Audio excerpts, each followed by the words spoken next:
Hi hello friends welcome back. Friends, ಇವತ್ತು ನಡೆದಂಥ T T ಪರೀಕ್ಷೆಯ ಕನ್ನಡ ಪ್ರಶ್ನೆ ಪತ್ರಿಕೆಯ ಬಹು ನಿರೀಕ್ಷಿತವಾದಂಥ ಕೀ ಉತ್ತರಗಳನ್ನು ನೋಡೋಣ. ಸೊ ಮೊದಲು ಈ ಗದ್ಯ ಭಾಗವನ್ನು ಓದಿ 1 ರಿಂದ 8 ಪ್ರಶ್ನೆಗಳಿಗೆ ಉತ್ತರಿಸಿ ಅಂತ ಹೇಳಿರೋದು. ಸೊ ಮೊದಲನೇ ಪ್ರಶ್ನೆಗೆ ಡೈರೆಕ್ಟ್ ಆನ್ಸರ್ ಹೇಳ್ತಾ ಹೋಗ್ತೇನೆ.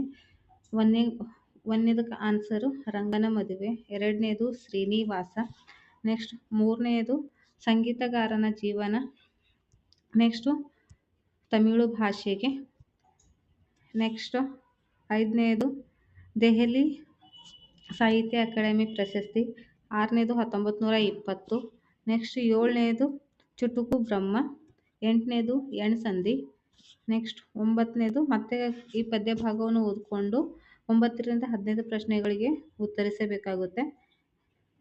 ನೆಕ್ಸ್ಟ್ 9ನೇ ಪ್ರಶ್ನೆಗೆ ಉತ್ತರ ಮಳೆ, 10ನೇ ಪ್ರಶ್ನೆಗೆ ಉತ್ತರ ಆನಂದ, ನೆಕ್ಸ್ಟ್ 11ನೇ ಪ್ರಶ್ನೆಗೆ ಹಿಗ್ಗೆರೆದ ಹಳೆಗಾಲ, ನೆಕ್ಸ್ಟು ಮಳೆಯು 12ನೇ ಪ್ರಶ್ನೆಗೆ ಬಂಧ ಮತ್ತು ಸಂಬಂಧಗಳನ್ನು, 13ನೇ ಪ್ರಶ್ನೆಗೆ ಕಲಕಿದೆ, ನೆಕ್ಸ್ಟ್ 14ನೇ ಪ್ರಶ್ನೆಗೆ ಉತ್ತರ ಜೋಡು ನುಡಿ, 15 ಪ್ರಯಾಣ, ನೆಕ್ಸ್ಟು 16ನೇ ಪ್ರಶ್ನೆಗೆ ಉತ್ತರ ತ ಮತ್ತು ಜ ಎರಡೂ ಆಗಿರುತ್ತೆ, ಯಾವ್ದು ಬರೆದ್ರೂ ಕರೆಕ್ಟು.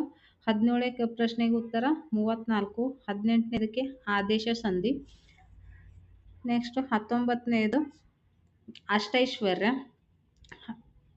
19ನೇ ಅಷ್ಟೈಶ್ವರ್ಯ, 20 ರಾಮನ, ನೆಕ್ಸ್ಟ್ 21 ಧ್ವನಿಮ, ನೆಕ್ಸ್ಟು 22 ಅನುಭವ ವಿಕಾಸಕ್ಕೆ ನೇರವಾಗದು, ನೆಕ್ಸ್ಟ್ 23 ನಿರಂತರ ವಾಕ್ಯಗಳನ್ನು ಉಚ್ಚರಿಸುವ ಅಭ್ಯಾಸ, ನೆಕ್ಸ್ಟ್ 24 ಭಾಷಾ ಶಿಕ್ಷಕ, 25 ರೇಡಿಯೋ ಧ್ವನಿ ಸುರುಳಿ, ನೆಕ್ಸ್ಟ್ 26 ಸಂಕ್ಷಿಪ್ತ ಮಾಹಿತಿ ಮಾತ್ರ,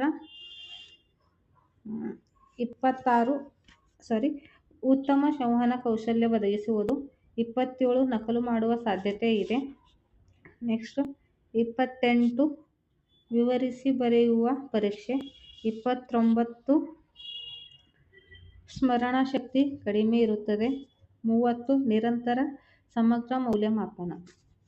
ಥ್ಯಾಂಕ್ ಯು ಫ್ರೆಂಡ್ಸ್.